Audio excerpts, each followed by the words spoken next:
Let's review the total station's compensator and units settings. To do this, we'll go to the total station icon that we see in the upper right corner, and first we'll configure the electronic bubble or compensator. Note that the station is well leveled. We can turn on the compensator on only one axis or turn it off on both axes. I'm going to leave it on both axes, and it has an approximate deviation of about 3 to 4 seconds.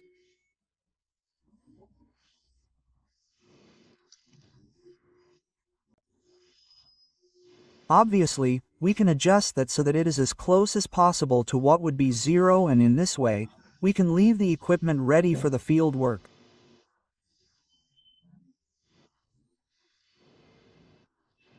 Okay, here we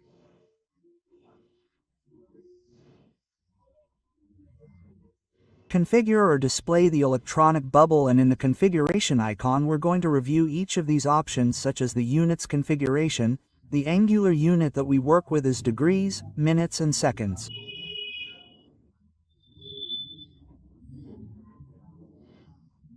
Also, for some countries like Chile, it is in degrees, decimal degrees, or in degrees or thousandths of a degree.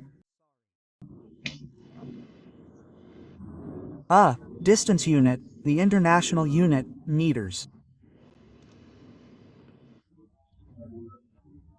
Temperature unit degrees Celsius, and the atmospheric unit in hectopascals are also in millimeters of mercury, depending on what is needed, on the value that is known.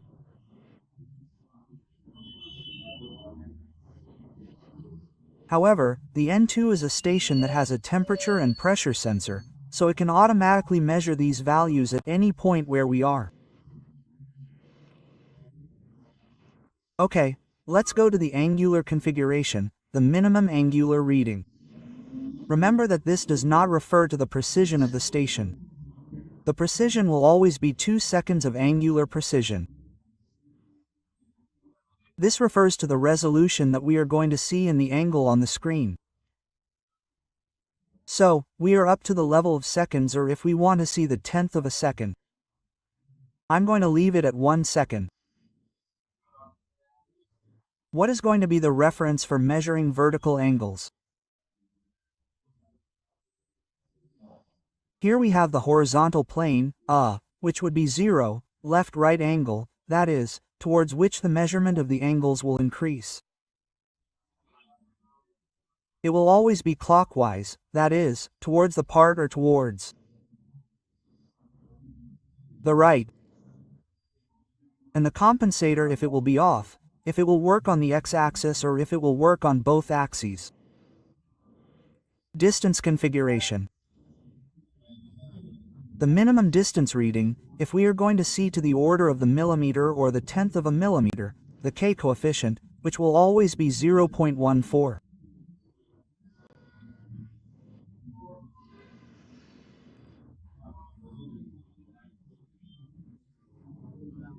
Combined factor, in the case that we are working in an area where we are working with projected coordinates and we know the combined scale factor that will depend on the projection factor, the elevation factor, and obtaining the combined scale factor.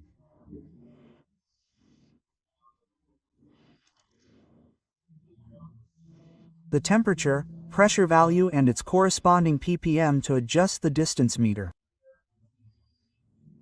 Here we can do the automatic reading.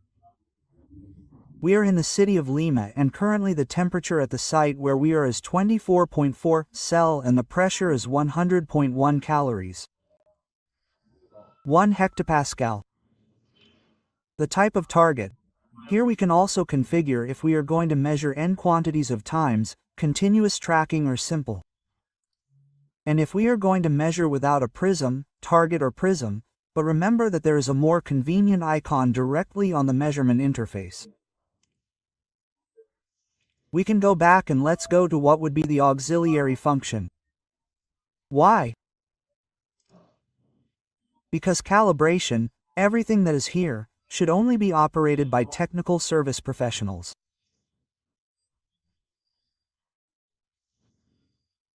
We ask users not to make any changes to these parameters, as it may affect the operation of the equipment. This is strictly for what would be technical service personnel of each of your authorized SAL distributors. And the APR is a function that is used for robotic total stations.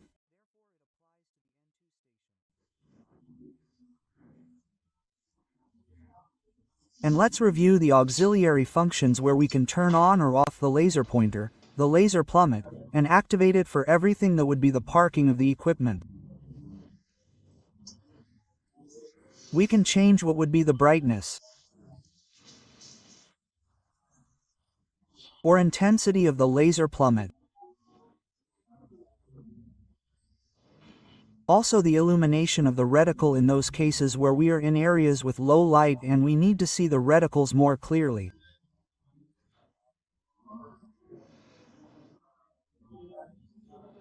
To activate the virtual keyboard, to activate the VIP or the sound when we are close to the stakeout point. Measurement beep.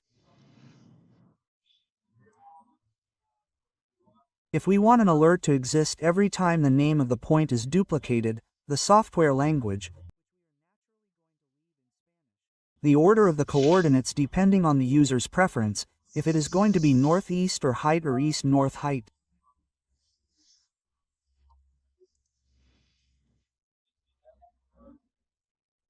The number of numbers, of the points shown on the map, I could expand that value. For example, I could set it to 500 points.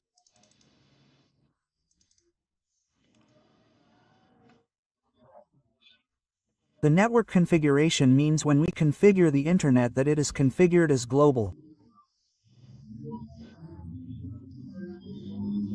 And this is for the quick measurement button if we wanted to measure only when pressed or to measure and automatically save the point when pressed, which would be ideal.